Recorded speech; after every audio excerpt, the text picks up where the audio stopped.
Өзіңді өмір деп аталатын шабыттандыратын фильмнің басты рөлінде 1 секундқа елестетіп көрші.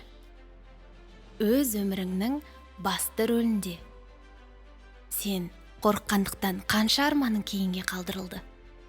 Себебі қолымнан келмейді деп ойладың. Себебі бір ерекше сәтті күттің. Жылдар өтуде бір сылтауың екінші сылтаумен алмасып, енді сен нені қалайтыныңды да білмей отырсың. Өзіңді таныдың ба? Сен қорқып отырғаныңмен өмір керемет жылдамдықпен жүріп жатыр.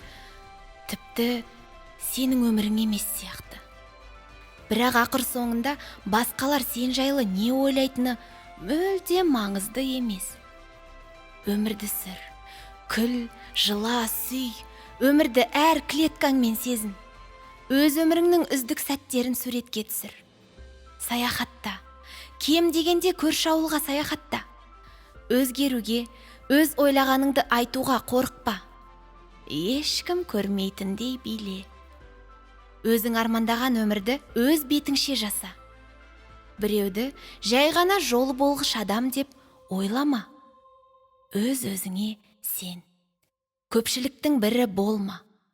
Сенде бәрі жақсы болады. Мен саған сенемін.